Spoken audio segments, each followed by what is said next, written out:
Hello, welcome to Sound Bites. I am your host today, Holly Whitfield, Digital Director at the Daily Memphian. I am here with Mary Oglesby and Paul Gilliam, two restaurant and bar owners in Memphis.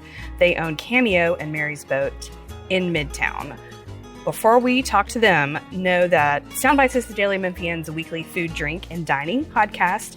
Please tune in on WYXR Radio every Thursday morning at 11, right before lunch, or listen wherever you get your podcasts, iTunes or Spotify, or you can listen at dailymemphian.com. If you are listening now on WYXR, up next you can hear the Sidebar Daily Memphian podcast with our CEO, Eric Barnes.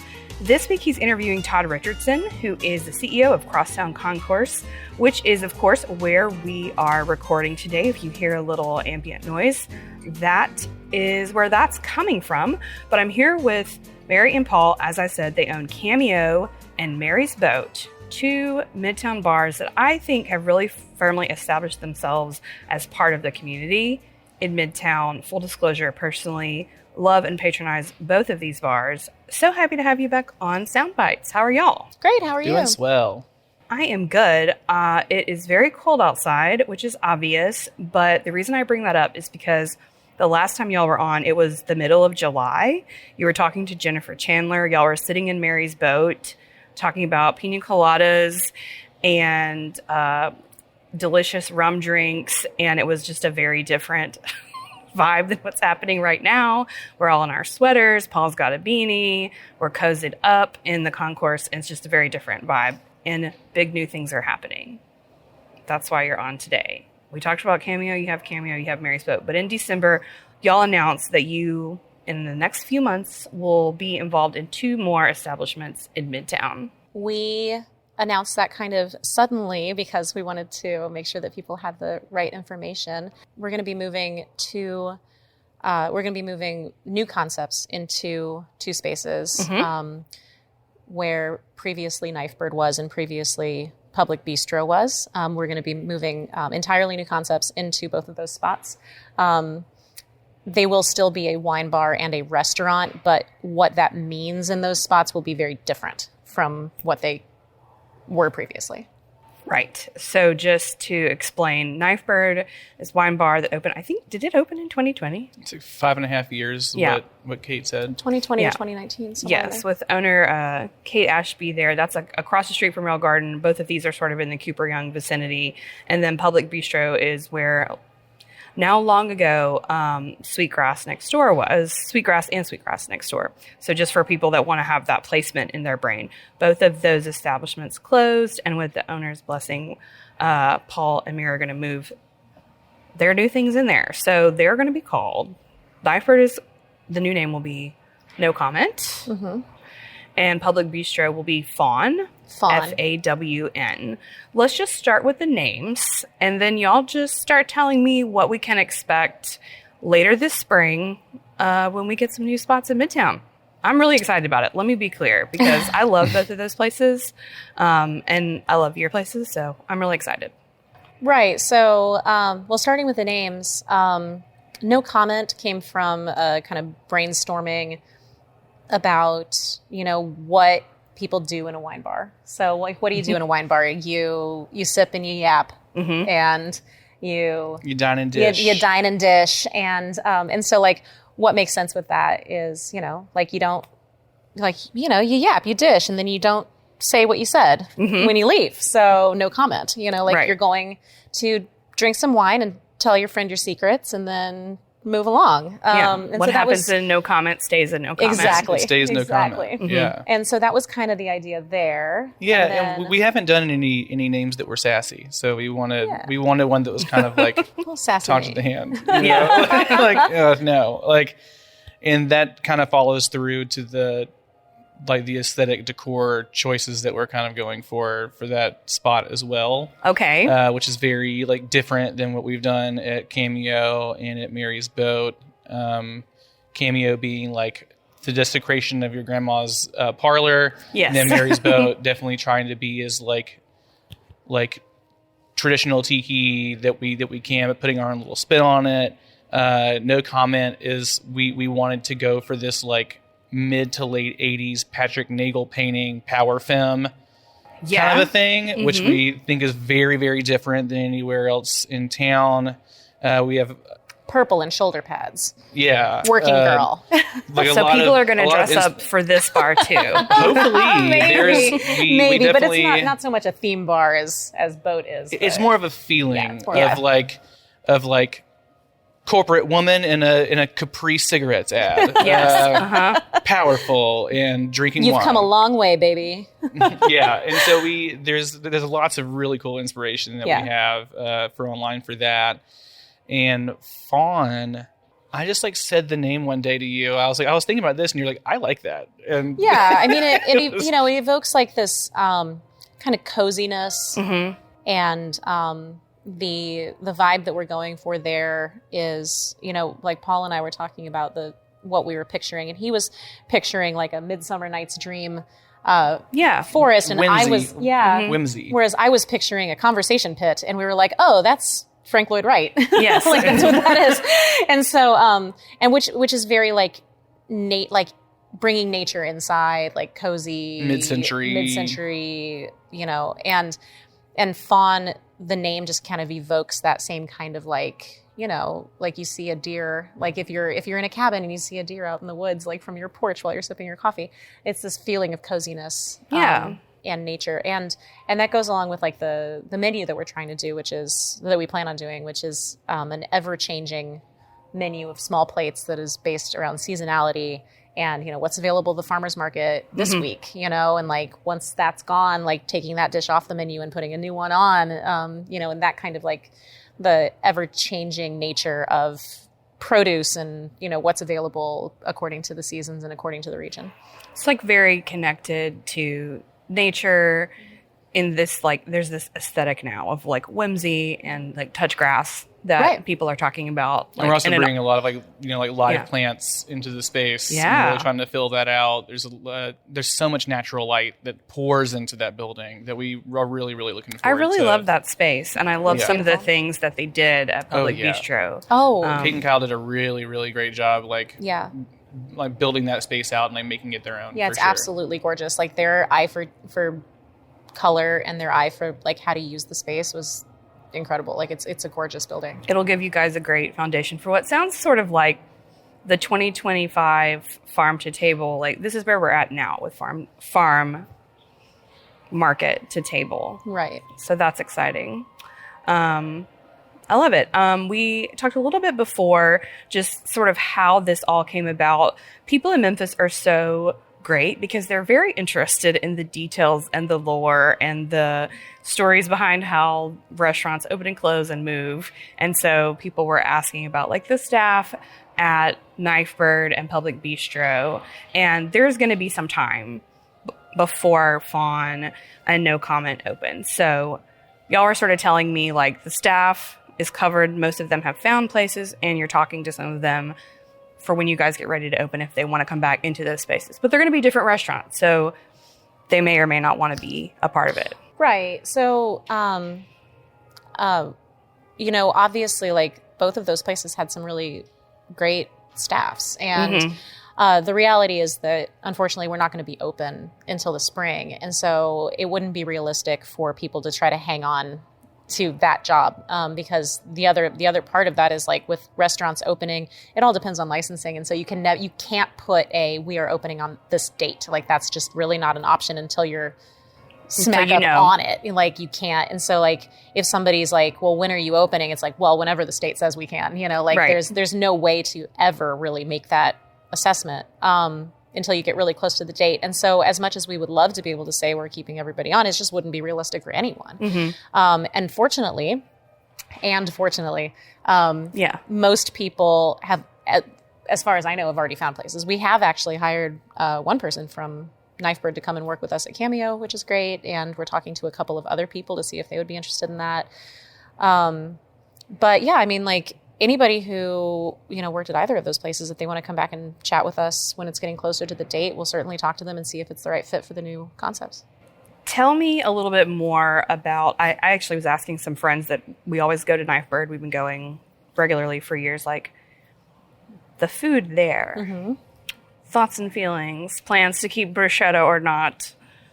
The thoughts are to definitely keep the bruschetta because I love that bruschetta. Yeah. It's so good. So I'm actually very excited about this. Knifebird was my favorite place to go in Memphis. Like when I, like, as excited as I am for this opportunity, I'm actually really sad because my favorite place isn't there anymore. Right. And so, you know, It's one of the first conversations about Cameo we're in Knifebird. Yeah. Yeah. Like, So yeah. And I mean, I was a regular and I went there a lot. It was like the one place that my husband and I like always wanted to go. So like as far as the food goes, like we love the food menu. It's very appropriate for a wine bar to have small bites and to have cheese and charcuterie, and those bruschettas are incredible, and you know, all like hummus and things like that. Yeah, it's the perfect. olive tapenade is a favorite of mine. Right. That they have, like, I wouldn't get a vegan board normally, but theirs was really good. expertly done. Yeah. I would always get for myself the gorgonzola and pear bruschetta and the olive tapenade bruschetta because I love them. But so we don't want to take away so much as just add to. Yeah. And so we're going to expand the food menu a little bit. Now, granted, that space does not have a vent hood, which is the reason why they don't serve fried food or anything like that, is because you literally cannot do that in that space. It's physically impossible, according to code, to be able to do that. And so you had to get a little bit more creative with what you're putting together. And so what we want to expand on is we want to take the original menu and then add some stuff that we think is really appropriate, which is oysters on the half shell, caviar service, Yes. and tinned seafood, so imported tinned fish. Yeah. So we're really excited about doing all of those. And that's something that isn't happening a lot in Midtown. Yes. And has been talked about a lot. So, and I think a lot of people like, and it gives the opportunity to have a lot of variety and like little something extra. That sounds amazing. I know we've had places in Memphis that like started to do some of those things, whether it's like, I know in days like Sweetgrass had some oysters that they were doing, and that was great. But putting all these things together, like Bishop had 10 Seafood for a hot second when they opened. Oh, they did when I worked there. Yeah. Right. Yeah. They just this is good news because the way that I think of it is we have all of these great casual spots in Midtown, and these are going to be casual too, but like we have Cider Inn, you know, we have Young Avenue Deli. I've lived there for like about 20 years now, and that's crazy to say. But we have burgers, we have pizza, we have the sports bars. And so to have something that's like a little bit different only adds to the scene. Right. It's not about being so different from what's already there. It's just offering something in, variety, spice of life, all that good stuff. Oh, absolutely. Like, yeah. Well, I love Memphis. I moved here on purpose. I chose Memphis not for work or personal related reasons, just because I really liked it here, and I moved here on purpose. And so, I mean, I love Memphis. There are things that brought me here, and Paul has lived here his entire life, is a born true Memphian, and still here, and could leave if I wanted, but he doesn't want to. And so, there are lots of really cool things in the area, and so what we want is to add to the cool things by offering something that isn't offered other places. Here's a random throw-out question that I just thought of because it's Tuesday, spoiler alert, when we are recording this. Are y'all going to be open on Mondays?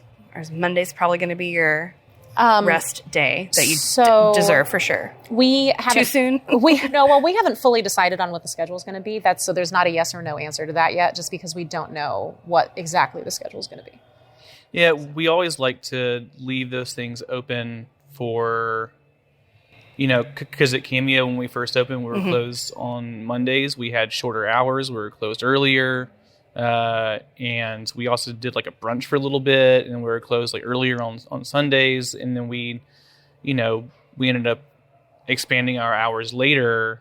It's always better to expand hours than to cut back, then have to draw back. It's a very like weird like public thing. People are like, oh, why are they cutting hours? And you're just like, there's very like logical, totally understandable reasons to be able to do it, but the public perception's weird. So we would rather just we'll see when we get there. And with Fawn, especially with the amount of prep, like there's so many little cogs that are moving and everything. So it just kind of depends on what makes the most sense for us at the time. But we haven't really figured it out yet. Right, and I mean, maybe that means being closed on Monday. Maybe it means being closed on Tuesday instead. It just kind of depends on what makes the most sense, like from a customer demand point of view, and also from the point of view of like, well, what else is open around? Right.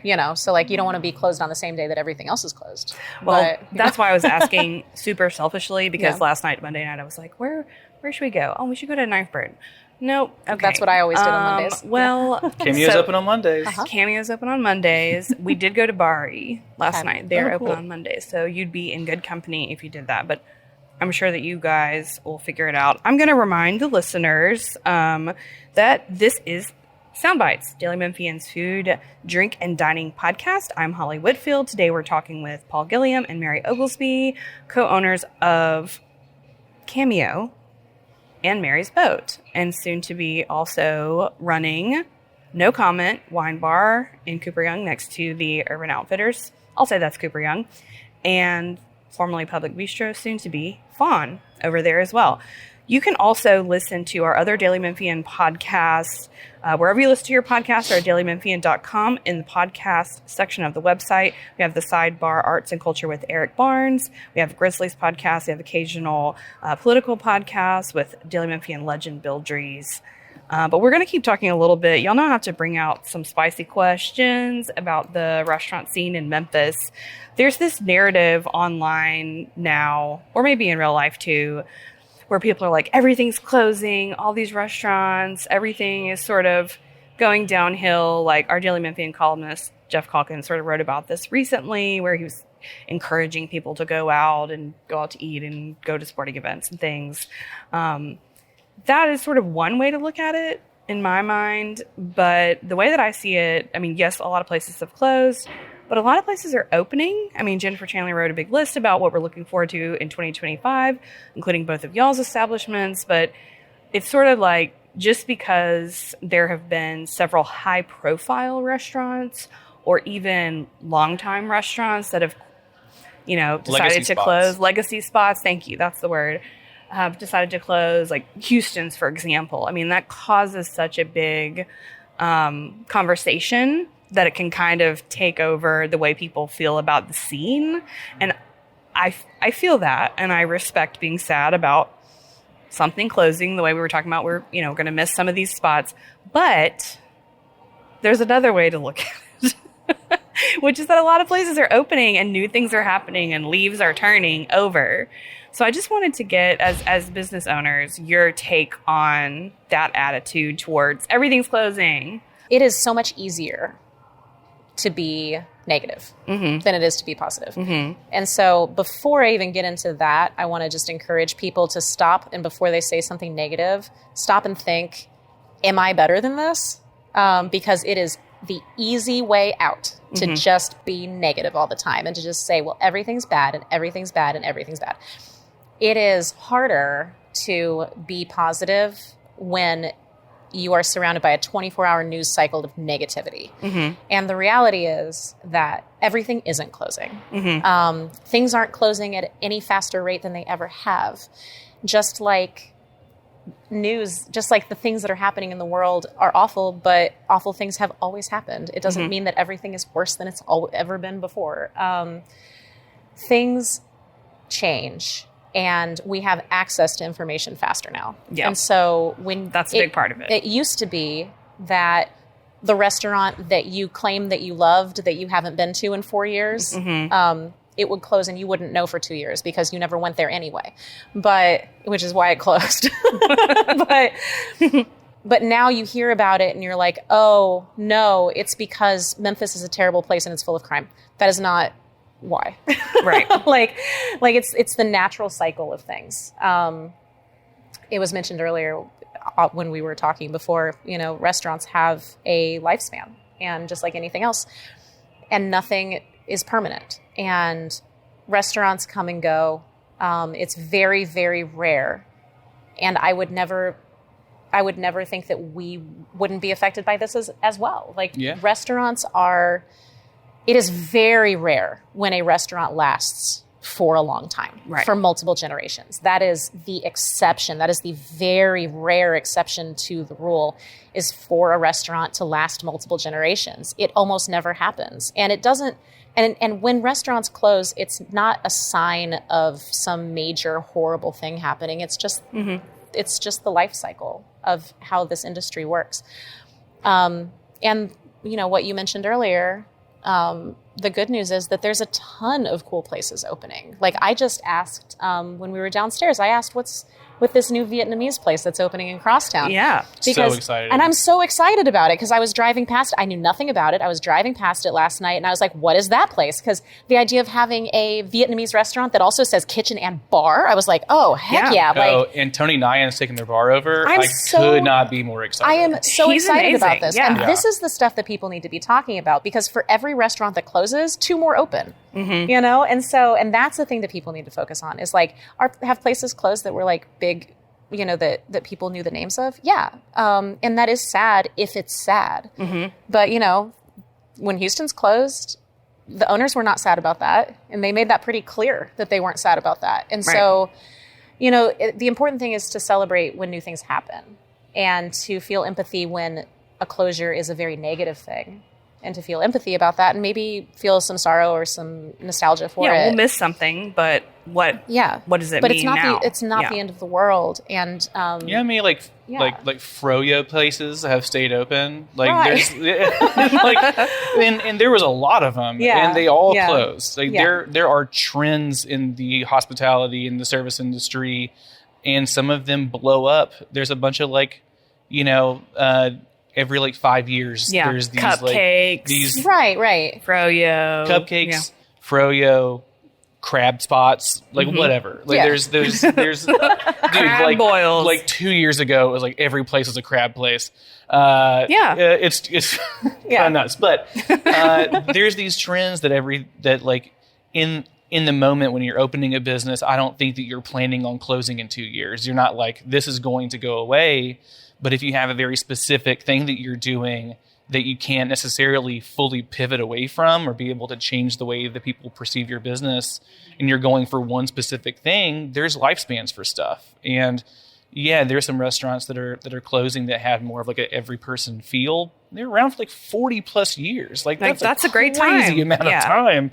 Eventually your grandparents are not going to last forever. You're going to things have cycles that we were talking about. So this is a great segue for my next question, which is about just trends in general, restaurant trends. But from y'all, I want to hear cocktail trends, because in my mind, it was a big bourbon moment.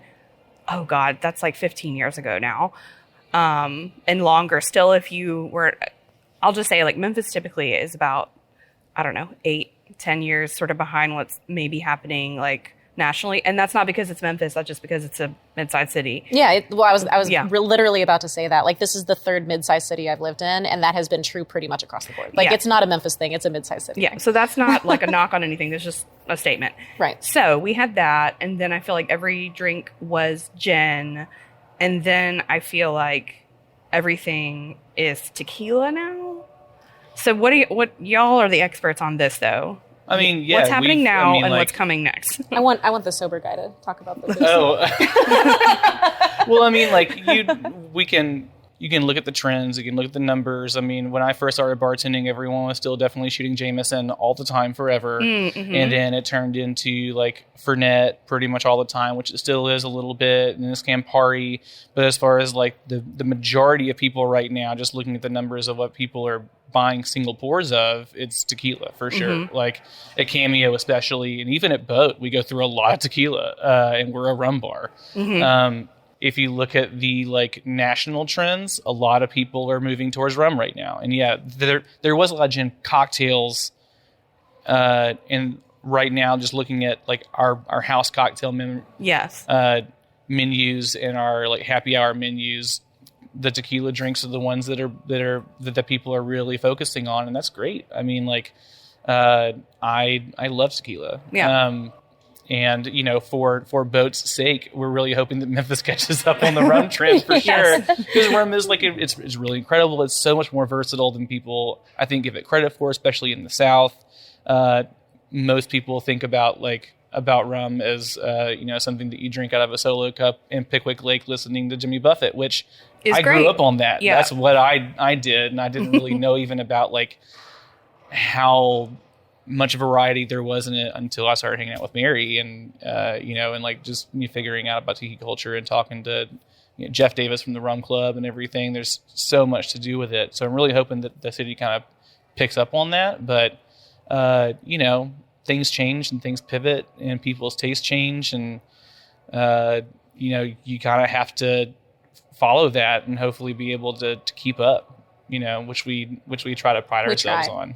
Yeah, we try very, very much to try to keep up with how people drink, and we don't want to die on any hill. Yeah, when it comes to sticking to our laurels on stuff, I think that we have like our core ethos of what we want our businesses to be, and we don't want to go outside of those parameters.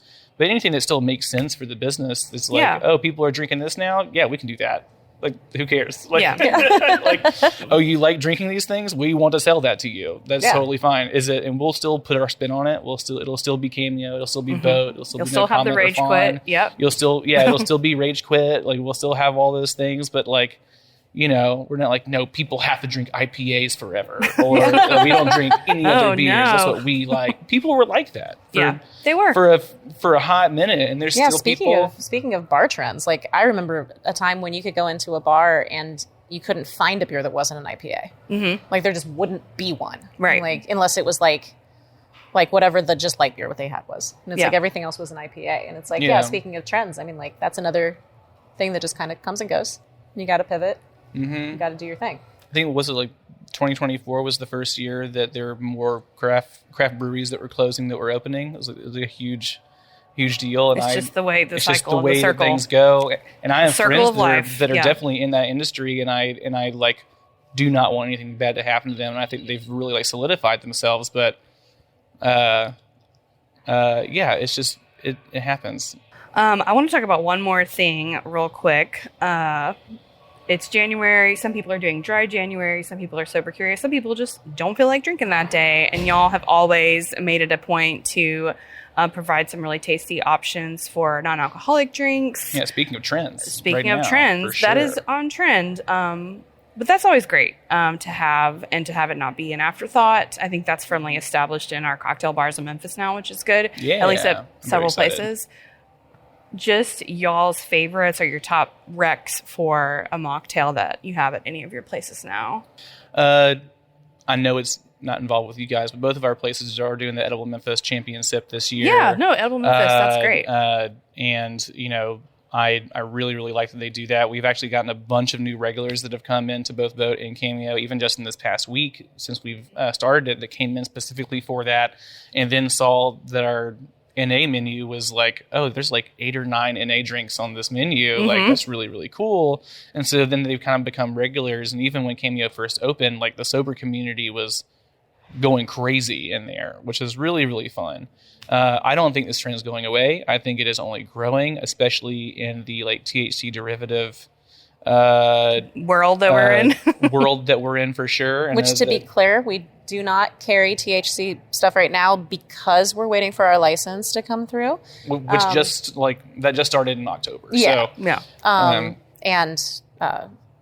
so we're waiting for our license to come through. And once that does come through, we will have our THC drinks again. We have not decided to stop serving them. We just need to make sure we're serving them legally. Well, we very much want to serve them. We very much want to. And once we have our license, I mean, I wouldn't be surprised if we put together a separate little cocktail menu of we went through THC drinks. A lot of it is incredibly important. Like I'm coming up on 2 years sober now, and like all that stuff is like right up my alley. I'm like really excited about getting some really delicious NA wines at No Comment because I miss wine so much. Yeah, and the science behind NA wines has grown so much, and NA beers and everything has grown so much in the last few years, even since Cameo opened. There's a lot of really, really, really good options out there nowadays. So we're very excited about where that's going for sure. Well, cheers to that. Thank you both so much for coming and sort of giving us some sneak peeks, some teasers, and your inner thoughts on trends and restaurants. It's always great to talk to y'all. Have you on Sound Bites, because that's what this is that you're listening to, although we are coming to the end. Know that you can tune in on WYXR Radio every Thursday at 11 to listen to Sound Bites. Stay tuned for the Sidebar podcast with Daily Memphian CEO and Crosstown Concourse CEO Eric Barnes and Todd Richardson on Sidebar. Or you can listen to any of these wherever you get your podcasts, iTunes, Spotify, dailymemphian.com, all that good stuff. I'm Holly. Thank you for listening, and thank you, Mary and Paul.